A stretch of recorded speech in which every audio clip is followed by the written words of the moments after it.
अच्छा जी, तो आज की क्लास में हम देखेंगे कि हम एक वेबसाइट को किस तरह क्रिएट करते हैं, उसका फोल्डर स्ट्रक्चर क्या होता है, प्लस इसमें हम देखेंगे कि हम अपना नैव बार किस तरह बना सकते हैं। कस्टम नैव बार होगा जो सिर्फ HTML, प्योर HTML और CSS से बना होगा। प्लस हम इसके अंदर एक कार्ड भी डिजाइन करेंगे जो कि हमारे आइटम्स को डिस्प्ले कराने के लिए काम में आता है। तो सबसे पहले तो एक प्रोजेक्ट बना लेता हूँ। तो मैंने Ctrl+Shift+N से एक न्यू फोल्डर बनाया और उसमें मैं अपने वेबसाइट का नाम लिख लूंगा। फॉर एग्जाम्पल मैंने लिख दिया वेबसाइट नेम। जो भी आपके वेबसाइट का नाम होगा, वेबसाइट का नाम लिख लोगे। फिर इसके अंदर एक फोल्डर बनाओगे एसेट्स का। और एसेट्स के अंदर मैं जो चीजें इस्तेमाल करने वाला हूँ बेसिकली स्टाइलिंग के लिए, मतलब CSS यूज करूंगा मैं। और इमेजेस मुझे चाहिए होंगी, तो मैं एसेट्स में हर वो फाइल रखता हूँ जो HTML के अलावा होती है। तो मैं एक फोल्डर बना देता हूँ इमेजेस का, ताकि उसके अंदर मैं इमेजेस रख सकूँ। और एक बना देता हूँ फोल्डर मैं स्टाइलिंग का, जिसके अंदर मैं स्टाइलिंग यानी CSS रख सकूँ। सही है, स्टाइलिंग का फोल्डर बनेगा, स्टाइलिंग.css का नहीं बनेगा। स्टाइलिंग के फोल्डर के अंदर मेरी CSS की फाइलें होंगी। अच्छा, अब यहाँ पे मैं वापस से अपने मेन फाइल पे आता हूँ, मेन डायरेक्टरी में। अच्छा, इससे पहले मैं क्या करता हूँ, मैं अपने इमेजेस के फोल्डर में एक इमेज को कॉपी करा देता हूँ। अपने पिक्चर रिसोर्सेज पे जाता हूँ और मैं अपने पास से ये इमेज को कॉपी करता हूँ। और वापस अपने फोल्डर पे आता हूँ और एसेट्स के अंदर, इमेजेस के अंदर एक फाइल को कॉपी करा देता हूँ डाउनलोड के नाम से। ठीक है, अब मैं वापस अपनी मेन डायरेक्टरी पे आ गया। मेन डायरेक्टरी पे आने के बाद मैं इसको ऊपर क्लिक करके CMD लिखूंगा। और CMD लिखने के बाद कोट स्पेस डॉट कर दूंगा, ताकि मेरे जो फोल्डर है वो किस पे खुल जाए, विजुअल स्टूडियो पे खुल जाए। तो आप देख सकते हैं कि अब मेरे मेन फोल्डर का नाम क्या आ रहा है, वेबसाइट नेम। और उसके अंदर एक फोल्डर है एसेट्स के नाम से। तो सबसे पहले तो मैं आप पहली फाइल बनाऊंगा। पहली फाइल बनाने के लिए मैं वेबसाइट नेम के पास आऊंगा और न्यू फाइल पे क्लिक करूंगा। ये जो फाइल बनी है ये वेबसाइट की मेन डायरेक्टरी में मेरी फाइल क्रिएट हो रही है। पहली फाइल का नाम रख रहा हूं मैं index.html। मैंने अपने फाइल का नाम रख दिया। अब एसेट्स के अंदर मैं आऊंगा और मैंने कहा कि जितनी भी फाइलें मैं अपनी पेजेस बनाता हूं, मैं जितने भी पेजेस बनाऊंगा, जैसे index.html बनाऊंगा तो CSS भी उसकी बनाऊंगा, index.css। मैं अगर about.html बनाऊंगा तो about.css।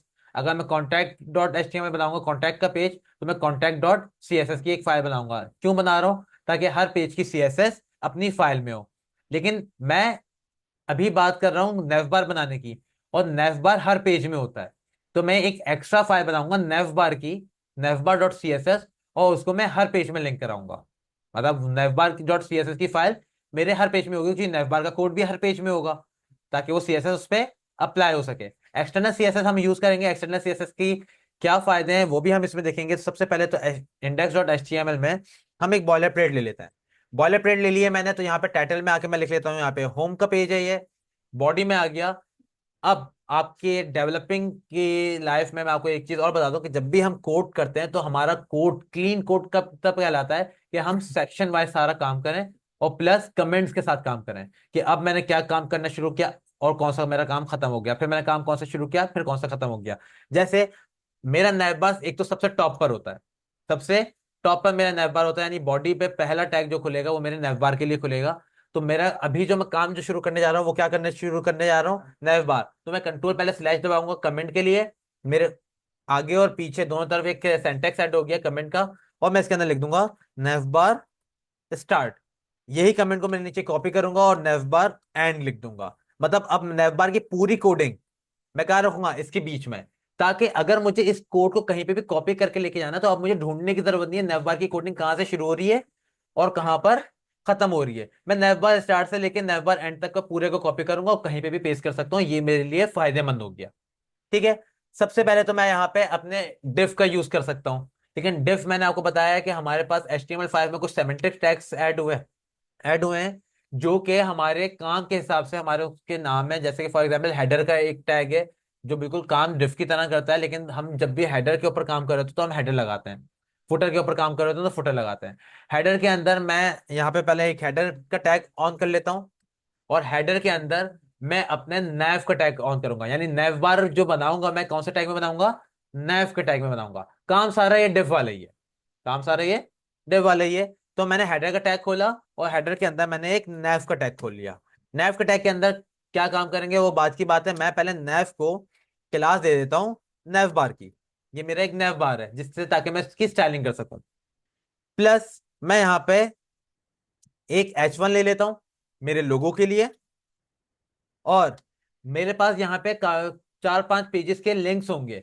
तो वो लिंक जो है बेसिकली मैं लिस्ट में लगाना चाहता हूँ, ताकि वो बकायदा एक लिस्ट है, लिंक की लिस्ट हो जाए वो। तो मैं लिंक लेने के लिए एक लिस्ट लूंगा, और लिस्ट में मेरे पास लेने के दो तरीके होते हैं, एक यूएल होता है और एक ओएल होता है। मुझे ऑर्डर लिस्ट की जरूरत नहीं है, तो मैं यूएल लूंगा, यानी अनऑर्डर लिस्ट। मैंने यूएल का टैग ओपन किया, और उसके अंदर एल लिस्ट दिखाने के लिए या लिस्ट आइटम ऐड करने के लिए हम एल आई का टैग लेते हैं। और मेरा हर टैग एल आई का एक उसके अंदर एक एंकर टैग भी होगा, क्योंकि मैं चाहता हूं कि होम पे क्लिक हो तो होम के पेज पे चले आए, अबाउट पे क्लिक हो तो अबाउट के पेज पे चले आए, कॉन्टैक्ट अस पे क्लिक हो तो कॉन्टैक्ट अस पे चले आए। तो मैं एल आई के अंदर एक एंकर का टैग भी ओपन कर दूंगा, ताकि इसके अंदर मैं लिंक भी क्रिएट कर सकूं। और जो चीज शो करानी होती है वो कहाँ लिखते हैं, हम एंकर के टैग के बीच में लिखते हैं। तो पहला मैंने लिख दिया होम, इसी को मैं कॉपी कर लूंगा 4 दफा, यानी होम की जगह अब मैं गैलरी ले लेता हूं, फिर अबाउट अस और कॉन्टैक्ट अस। मैंने 4 लिंक ले लिए। सही है। अभी लिंक का मैंने ये इन 4 वर्ड्स को, यानी 4 एंकर टैग्स को मैंने अभी एचरेफ नहीं दिया, यानी इनके क्लिक करने पे जाना कहाँ है, इनको जाना कहाँ है ये नहीं बताया। तो अब सबसे पहले तो मैं यहाँ पर आऊंगा और 4 पेजेस बनाऊंगा। होम का तो बना हुआ index dot H T M L, gallery, about us, contact us, ये 4 पेजेस बनाऊंगा। मैं यहाँ पर आता हूँ, पहले बाहर क्लिक करता हूँ ताकि मेन फोल्डर पे आ जाऊँ, मैं न्यू फाइल बनाता हूँ। और न्यू फाइल पे मैं पहले बनाऊंगा gallery dot H T M L, और एक बॉयलर प्लेट ओपन करके छोड़ दूंगा। फिर दोबारा यहाँ पे क्लिक किया और एक और न्यू फाइल ली। अब मैं बना रहा हूँ about dot H T M L. देखो, अबाउट अस पेज का नाम है, फाइल का नाम आप अबाउट भी रख सकते हो और कोई और नाम भी रख सकते हो। मैं अबाउट क्यों रखा हूं, ताकि मुझे पहचान रहे कि मेरे इस पेज में अबाउट अस वाला काम हुआ हुआ है। क्लियर है। तो about dot H T M L की फाइल खोल ली मैंने यहाँ पर, और इसके अंदर भी मैं यहाँ पे क्या करता हूँ, एक बॉयलर प्लेट ओपन करके छोड़ देता हूँ, और एक और फाइल बना लेता हूँ मैं contact dot H T M L की। ठीक है। और इसके अंदर भी मैं बॉयलर प्लेट बना के छोड़ देता हूँ। इसके टाइटल में मैं कॉन्टैक्ट अस का टाइटल लगा देता हूँ, बॉडी में H1 में क्या लिख दूं, कॉन्टैक्ट अस। अभी मैं कॉन्टैक्ट अस का पेज नहीं बना रहा, मैं सिंपल कॉन्टैक्ट अस लिख दिया। गैलरी में भी यही करता हूँ, मैं टाइटल में आके गैलरी लिख देता हूँ। ठीक है। और यहाँ पे बॉडी में आके मैंने H1 का टैग ओपन किया और मैंने लिख दिया ये गैलरी का पेज है। तो ये H1 में गैलरी प्रिंट करवा दी मैंने। और अबाउट में आके भी मैं ये करता हूँ, टाइटल में मैंने अबाउट अस लिख दिया, और H1 में आके मैंने, यानी बॉडी में आके मैंने H1 का टैग खोला और यहाँ पे अबाउट अस प्रिंट करवा दिया। क्लियर है। मेरे चारों पेजेस बन गए, लेकिन अभी नैव बार कहाँ पर है मेरा, इंडेक्स में। तो मैं अब चारों पेजेस को लिंक कराऊंगा उनके नामों से। होम का टैग है, होम जो यहाँ पे लिखा हुआ है उसके एंकर में मैं एच एफ में कंट्रोल स्पेस करूंगा। और मेरा होम का पेज कौन सा वाला है, index dot H T M L है, तो index dot H T M L पे क्लिक कर दूंगा। फिर गैलरी के एच एफ में आऊंगा, कंट्रोल स्पेस, गैलरी का पेज कौन सा वाला है, gallery dot H T M L, उसको लिंक करा दिया। फिर इसी तरह मैंने अबाउट अस में about dot H T M L को, और कॉन्टैक्ट अस में contact dot H T M L को, कॉन्टैक्ट अस नहीं लिखा हुआ मैंने, तो इसको कॉन्टैक्ट अस कर लेते हैं। तो अभी मेरे चारों लिंक लग चुके हैं। अब इसको जरा देख लेते हैं कि भाई ये दिख कैसे रहा है। तो इसको गो लाइव करते हैं। गो लाइव करने पे मुझे इसका रिजल्ट दिखेगा, तो मुझे रिजल्ट कुछ इस तरह का दिख रहा है कि मेरे पास H1 का एक लोगो आ रहा है, home, gallery, about us, contact अस मेरे यूएल के अंदर आ रहे हैं, यानी एक लिस्ट में आ रहे हैं। देखते हैं कि भाई इसको नेविगेट कर रहे हैं या नहीं कर रहे हैं। मैं गैलरी पे क्लिक करता हूं तो देखो गैलरी का पेज ओपन हो गया, gallery dot H T M L, gallery लिखा हुआ आ रहा है। बैक का बटन दबाता हूँ, अबाउट अस पे जाता हूँ, देखो अबाउट अस का पेज ओपन हो गया, about dot H T M L. Back का बटन, और आप कॉन्टैक्ट अस में आते हैं, देखो कॉन्टैक्ट अस का भी पेज लिंक हुआ हुआ है, मतलब क्लिक करने पे उस पेज पे ये नेविगेट कर रहा है। तो मेरा ये लिंक तो काम कर रहे हैं। अब मैं इस स्नैप बार को थोड़ी सी लुक दूंगा, और यहां पर मैं index dot H T M L में हेडर के बाहर, नैव बार एंड के बाहर H1 लिख दूंगा कि मेरा ये होम का पेज है, ताकि यहां पे भी तो पता चले ये होम है। ठीक है। अब मैं वापस आता हूं। मैंने कहा कि भाई मुझे इसको थोड़ी सी स्टाइलिंग करनी है। स्टाइलिंग करने के लिए मैं एक CSS की फाइल बनाऊंगा। बाकी फाइलों को मैं बंद कर देता हूं अभी के लिए, index dot H T M L खुला हुआ रखा हुआ है। मेरी CSS की फाइल एक्सटर्नल है, और मेरी CSS की फाइल मेरे स्टाइलिंग यानी एसेट्स के अंदर, स्टाइलिंग के फोल्डर के अंदर बनेगी। तो मैं पहले स्टाइलिंग के फोल्डर पर क्लिक करूंगा, मेरा एरो जब ऐसे में हो जाएगा डाउनवर्ड, तो इसका मतलब मेरे फोल्डर ओपन है। अब मैं जैसे ही ऐड फाइल पर क्लिक करूंगा तो देखो फोल्डर के अंदर फाइल बनी है। सही है। यहाँ पे मैं लिखूंगा, नेवबार के लिए बना रहा हूं मैं CSS, नेवबार के लिए करूंगा तो मैं लिखूंगा नेवबार डॉट CSS। मेरी नेवबार की CSS बन गई है। अब मैं अपनी फाइल से इसको क्या कराऊंगा, कनेक्ट करवाऊंगा।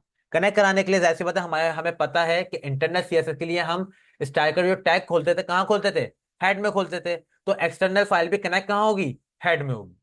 मैं हेड में आऊंगा, टाइटल के बाद मैं यहाँ पे कनेक्ट कराने के लिए हमारे पास टैग होता है लिंक का।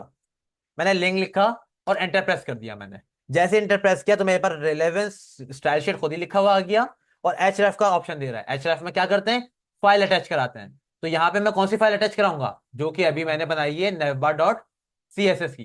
कंट्रोल स्पेस करता हूँ, मुझे navbar dot C S S दिख रही है? नहीं दिख रही। क्यों? क्योंकि वो किस फोल्डर में, एसेट्स में। एसेट्स पे क्लिक करता हूँ। एसेट्स के अंदर दो फोल्डर आ रहे हैं, इमेजेस और स्टाइलिंग। किस फोल्डर में सी एस एस है? स्टाइलिंग में। स्टाइलिंग पे क्लिक किया और मुझे ये फाइल मिल गई navbar dot C S S. मैंने इस पे क्लिक कर दिया, मेरी सी एस एस लिंक हो गई। अब मैं कोड यहां करूंगा, स्टाइलिंग यहां करूंगा। क्लियर है? तो सबसे पहले तो मैं जो काम करता हूं वो ये करता हूं कि मैं ऑल का टैग लेकर यहाँ पे पैडिंग 0, मार्जिन 0 और बॉक्स साइजिंग बॉर्डर बॉक्स कर लेता हूं, ताकि मेरी सेटिंग कहाँ आ जाए, डिफॉल्ट पर आ जाए। देखो मेरी सारी सेटिंग्स क्या आ गई, डिफॉल्ट पे आ गई, सारे बैक पे चला गया सब कुछ। ठीक है। अब मैं स्टाइलिंग करना शुरू करूंगा। तो पहले तो मैं नेवबार को अपने, यानी जो मेरा नेवबार क्लास है उसको मैं स्टाइलिंग दूंगा, ताकि वो एक ब्लॉक बन जाए नेवबार की तरह, और उसका एक बैकग्राउंड कलर हो। मैं क्या करता हूँ, मैं सीएसएस पे आता हूँ, नेवबार डॉट सी एस एस पर। और यहाँ पर आके मैं मेरे नेव बार का नाम क्या है, नेव बार, क्योंकि मैंने उसकी क्लास क्या दी हुई है, नेव बार दी हुई है।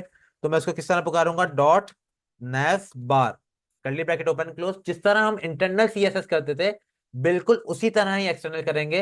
लेकिन यहाँ पे ना कोई बॉलर प्लेट होती है, ना कोई स्टाइल का टैग होता है, बस डायरेक्ट करना शुरू कर देते हैं। ये पूरी फाइल ही सीएसएस की फाइल है। ठीक है। अब मैंने लिखा यहाँ पे डॉट नेव बार, और विथ तो इसकी 100% ही होती है। मैं इसमें बैकग्राउंड कलर देता हूँ। मैंने बैकग्राउंड कलर दिया और थोड़ा सा लाइट सा कलर दूंगा, ताकि ब्लैक कलर उसमें नजर आए। देखो मेरा नेवबार यहाँ पे आ रहा है, मेरे नेवबार ये है, होम मेरे नेवबार के बाहर था। देख सकते हैं मेरा नेवबार से बाहर है होम। ठीक है। नेवबार यहां से लेके यहां तक का है, होम उसके बाहर है। अब मैं चाहता हूं कि मेरा लोगो इस कोने पर हो, और मेरे जो लिंक्स है वो इस कोने पर हो। तो मुझे इसके पेरेंट को डिस्प्ले फ्लैग्स देना होगा, क्योंकि अभी ये कॉलम में आ रहे हैं। अगर मुझे रॉ में चाहिए तो मुझे डिस्प्ले फ्लैग्स चाहिए, और डिस्प्ले फ्लैग्स किसको देता हूं मैं, अपने पेरेंट को। तो मैं देखूंगा कि भाई मेरा पेरेंट कौन है, H1 का और यूएल का, क्योंकि देखो नेवबार में H1 है और यूएल दो ही चाइल्ड है। तो जो डिस्प्ले फ्लैग्स होंगे वो ये दो चाइल्ड होंगे। सही है। ये एल डिस्प्ले फ्लैग्स नहीं होंगे। एल को डिस्प्ले फ्लैग्स देने के लिए एल के पेरेंट को देना पड़ेगा, और एल का पेरेंट कौन है, ये यूएल है। बात क्लियर है? अब हम आएंगे और अपने नेवबार को बोलेंगे, भाई नेवबार आप जो है ना, जो आपके चाइल्ड हैं उनको डिस्प्ले फ्लैग्स कर दो। उनको क्या कर दो, डिस्प्ले फ्लैग्स। अब देखो ये आमने सामने आ गए। सही है। और डिस्प्ले फ्लैग्स को कर दिया। अब इनका अलाइन आइटम क्या कर दो, इनको मिडिल अलाइन कर दो, यानी सेंटर कर दो। और जस्टिफाई कंटेंट मैं करना चाहता हूं कि ये एक इस कोने पर हो, दूसरा उस कोने पर हो, यानी स्पेस बिटवीन। अब देखो एक इस कोने पर है और एक उस कोने पर है। अब मेरा इतना काम तो हो गया, लेकिन मैं लिस्ट जो बनाना चाह रहा हूँ अपने एंकर्स की, वो मैं चाहता हूँ इस तरह ना है, इस तरह है लाइन से।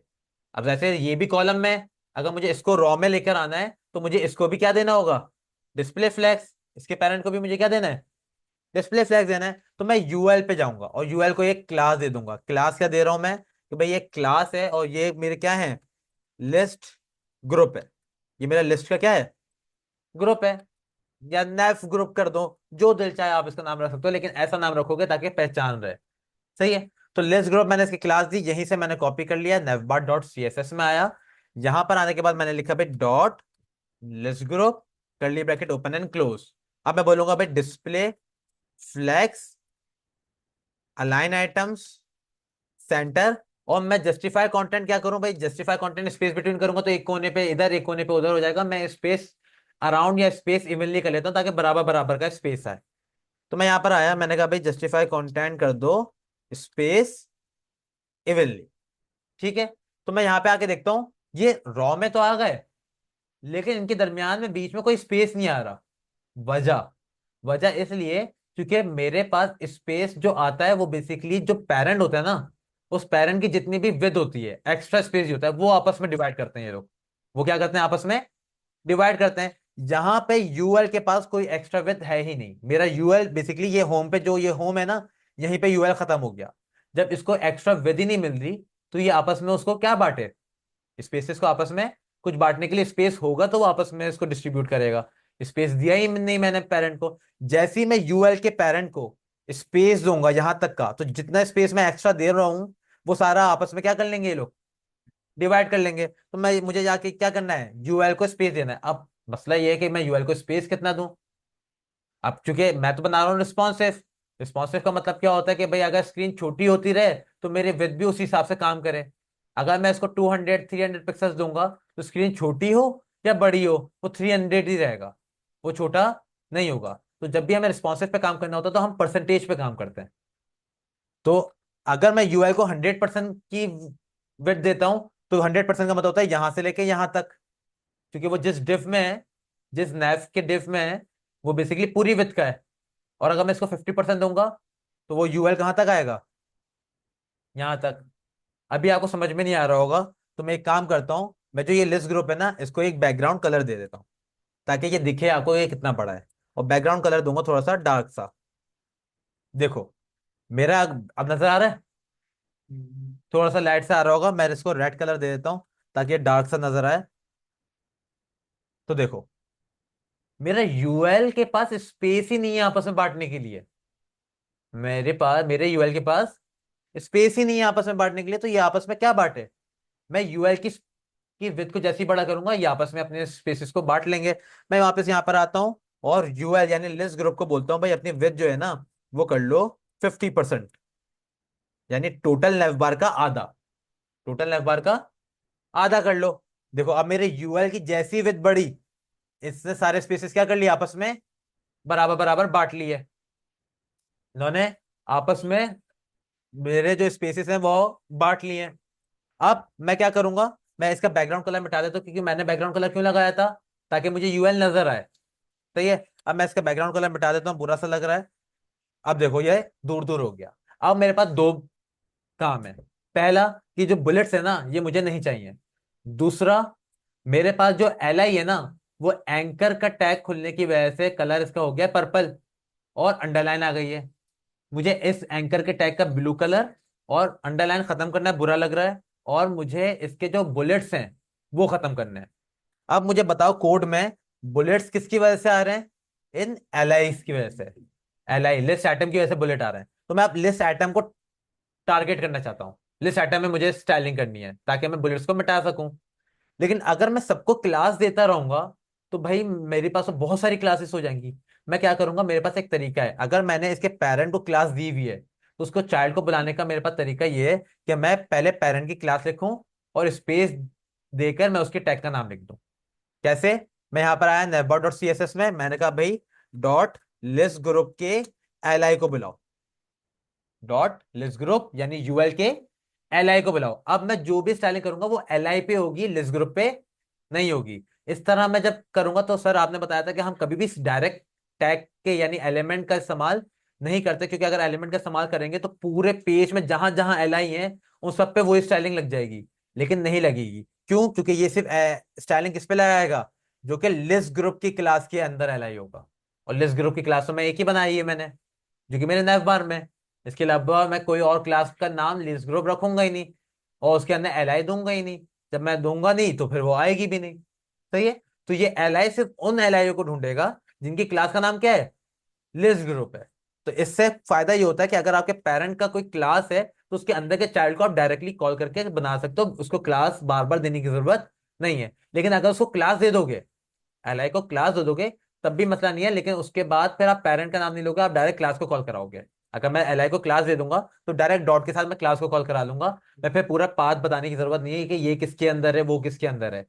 अगर क्लास दूंगा तो वो नहीं बताऊंगा, और अगर क्लास नहीं देनी तो मैं बताऊंगा कि भाई इस क्लास के अंदर ये वाला टैग। सही है। तो अब मैं इस पे आया, मुझे अगर बुलेट्स को मिटाना होता है तो मेरे पास एक प्रॉपर्टी होती है list style type. List style type, और मुझे ये हटाने हैं तो मैं क्या कर दूंगा, none. List style type none. चलेगा मेरे बुलेट, मेरा एक काम हो गया। अब मुझे एंकर की वजह से जो कलर आ रहा है और अंडरलाइन आ रही है वो हटाना है। अब एंकर की वजह से आ रहा है, एंकर कहाँ है, एल आई की भी अंदर है। एंकर कहाँ है, एल आई के अंदर है। तो मैं इसी तरह एंकर को भी क्लास दिए बगैर एंकर को कॉल करूंगा। एंकर को कॉल कैसे करूंगा कि भाई जो लिस्ट ग्रुप है ना, उसके अंदर आपके पास एक एल आई है, और एल आई के पास के अंदर क्या है, एंकर, उसको बुला लो। अब इधर मैं जो स्टाइलिंग करूंगा वो सिर्फ किस पे लगेगी, एंकर पे लगेगी, क्योंकि एक हिरारकी बनी हुई है। और मैं इस पे जब होवर करता हूं तो ये देखो मुझे दिखा रहा है कि एक लिस्ट ग्रुप का एलिमेंट है, उसके अंदर एक एल आई है, उसके अंदर एक एंकर का टैग है, उसको आपने सेलेक्ट किया है, उस पर आप स्टाइलिंग कर लो।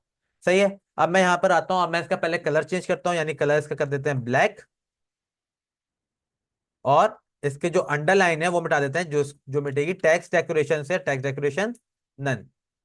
देखो अंडरलाइन भी मिट गई और मेरे पास सिंपल सा आ गया। अब अगर नोट करो तो मेरे नैव बार में, नैव बार जो है मेरे ये इन आइटम से बहुत चिपका हुआ है, ऊपर और नीचे से, और साइड से भी चिपका हुआ है ये लोगो बिल्कुल। तो मैं इसको क्या दूंगा, इनसाइड स्पेसिंग के लिए पैडिंग।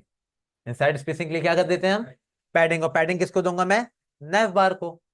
मैं नैव बार पे आया हूं, मैंने कहा भाई पैडिंग ले लो, और पैडिंग कितनी लेनी है, 10 px दे के देखते हैं। 10 px दी, मैंने यहाँ पे आके देखा 10 px, मच बेटर। सही है। अब मैं इसकी, मेरा नैव बार बन गया है, अब मैं इसकी थोड़ी सी स्टाइलिंग करूंगा। मैं स्टाइलिंग कैसे करूंगा, मैं अपने नैव बार को कर दूंगा ब्लैक कलर। जैसे ही मैं ब्लैक कलर करूंगा, मेरे जो आइटम्स हैं, अच्छा सॉरी, ये सेमीकोलन लगाना भूल गया, मेरे जो आइटम्स है वो मिट गए। क्यों मिटे, नहीं वो भी ब्लैक कलर के, तो वो नजर नहीं आ रहे। तो अब मैं क्या करूंगा, मैं अपने नैव बार के अंदर, अब देखो H1 भी ब्लैक कलर का है, H1 को भी मुझे कलर चेंज करना पड़ेगा। H1 को मैं क्लास दूं या H1 को डायरेक्ट बुला सकता हूँ, डायरेक्ट बुला सकता हूँ। और कैसे बुलाऊंगा मैं, यस, डॉट नैव बार के अंदर जो H1 है ना, उसको बुला के लाओ, और उसका कलर क्या कर दो, व्हाइट कलर कर दो। गुड। मैंने यहाँ पे इसको व्हाइट कलर कर दिया, देखो लोगो व्हाइट हो गया। अब एंकर को व्हाइट करना है, यहाँ पे मैंने एंकर को ऑलरेडी बुलाया हुआ है, जिसको मैंने ब्लैक कलर किया हुआ है। मैं यहाँ पे एंकर को क्या कर दूंगा, व्हाइट कलर कर दूंगा। अब ये थोड़े से डिम्स हैं, मैं इनके थोड़ा सा साइज बड़ा कर दूंगा, यानी फॉन्ट साइज, फॉन्ट साइज मैंने कर दिया इसका 16 px। 16 px का कोई फर्क नहीं हुआ, 18 करते हैं, थोड़े से बड़े हो गए। ठीक है। अब मेरे एंकर्स बन गए। अब ये नैव बार मेरा तैयार है। मुझे क्या करना है, ये नैव बार मुझे हर पेज पे लगाना है। ये नैव बार मुझे हर पेज पे लगाना है, क्योंकि अगर मैं होम पे क्लिक करता हूं तो मैं होम पे ही आऊंगा, लेकिन अगर मैं गैलरी पे क्लिक करता हूं, मैं कौन से पेज पे चला गया, अब मैं गैलरी से कहीं और नहीं जा सकता।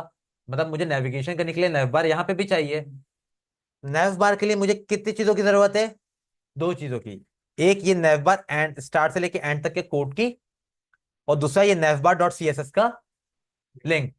हर पेज पे मैं बस ये दो चीजें पेस्ट करूंगा, ये लिंक लगाऊंगा। पूरे सी एस एस का कोड पेस्ट करने की जरूरत नहीं है, बस नैवबार डॉट सी एस एस का क्या लगाओगे, लिंक। पहले मैं कोड कॉपी कर लेता हूँ, नैवबार स्टार्ट नैवबार एंड से। मुझे कोड कॉपी करना भी आसान हो गया मेरे लिए, क्योंकि मैंने सेक्शन लगाए हुए हैं, कमेंट लगाया हुआ है। कंट्रोल सी, गैलरी में आया, बॉडी के फौरन बाद एंटर किया, कंट्रोल वी कर दिया। कॉन्टैक्ट में आया, बॉडी के फौरन बाद एंटर किया और कंट्रोल वी कर दिया। About dot H T M L में आया, बॉडी के फौरन बाद एंटर किया और कंट्रोल वी कर दिया। अब मैं क्या करूंगा, टाइटल के बाद नीचे आऊंगा, लिंक का टैग खोलूंगा और कंट्रोल स्पेस, एसेट्स के अंदर, स्टाइलिंग के अंदर, navbar dot C S S, इस पूरे लिंक को क्या करूंगा मैं, कॉपी, कॉन्टेक्ट में आऊंगा, टाइटल के नीचे इधर भी पेस्ट कर दिया मैंने, गैलरी में आया, गैलरी के अंदर टाइटल के नीचे इधर भी पेस्ट कर दिया मैंने। नैवबार एक जगह बनाया, लिंक एक जगह लगाया, उसके बाद मैंने उस लिंक को और नैवबार की कोडिंग को हर पेज में लगा दिया। अब आपके 10 पेज होंगे, आप 10 पेजों में लगा दोगे, अभी मैंने 4 बनाए। सही है। अब जाके देखते हैं, गैलरी में पेज लोगो लगा हुआ आ रहा है, गैलरी में लगा हुआ आ रहा है, होम पे गया, होम पे आ गया, अबाउट अस, कॉन्टेक्ट अस। मतलब मैं अब जिस पेज पे क्लिक कर रहा हूं, जिस एंकर पे क्लिक कर रहा हूं, उस पेज पे ये नेविगेट कर रहा है। देखो index dot H T M L, gallery dot H T M L, about पे क्लिक किया तो about dot H T M L, और कॉन्टैक्ट अस पे क्लिक किया तो contact dot H T M L. मेरा पेज नेविगेट भी कर रहा है और मेरा नेव बार प्रॉपर वर्क भी कर रहा है, और सब जगह एक ही जैसा लगा हुआ है, हर जगह चेंज नहीं है, सब जगह एक ही जैसा है। अगर मैं किसी भी नेव बार में, फॉर एग्जांपल मेरा क्लाइंट आता है, वो बोलता है भाई नेव बार का कलर ना ब्लैक ज्यादा हो गया, इसको थोड़ा सा लाइट कर दो या रेड कलर कर दो, मैं सिंपल इसको रेड कलर करूंगा यहाँ पर navbar.css में। और एक्सटर्नल लिंक का फायदा बता रहा हूँ, एक्सटर्नल लिंक होने की वजह से मैं एक कलर एक जगह चेंज करूंगा नेटबार डॉट सी एस एस में, लेकिन सब जगह एक ही लिंक लगा हुआ है, तो आप देखो सब जगह रेड हो जाएगा। ये होम पे भी रेड है, गैलरी पे भी रेड है, अबाउट अस पे भी रेड है, कॉन्टैक्ट अस पे भी रेड है। क्यों? क्योंकि जो सीएसएस आ रही है वो एक ही फाइल से आ रही है, अलग अलग फाइल में अलग अलग कोड नहीं है। अगर आप इंटरनल सीएसएस करते, तो आप इंटरनल सीएसएस के कोड को हर पेज पे कॉपी करते, और जब हर पेज पे कॉपी करोगे, तो हर पेज पे कॉपी करने में आपको हर पेज पे जाके कलर चेंज करना है। बात समझ में आ रही है? आपको हर पेज पे जाके आपको कलर चेंज करना पड़ेगा, और अभी मुझे हर पेज पे जाके कलर चेंज नहीं करना, मुझे सिर्फ अपने एक्सटर्नल सीएसएस पे करना है। क्लियर हो रही है बात? ये था मेरा नैव बार। इंशाल्लाह नेक्स्ट वीडियो में हम बनाएंगे कार्ड्स।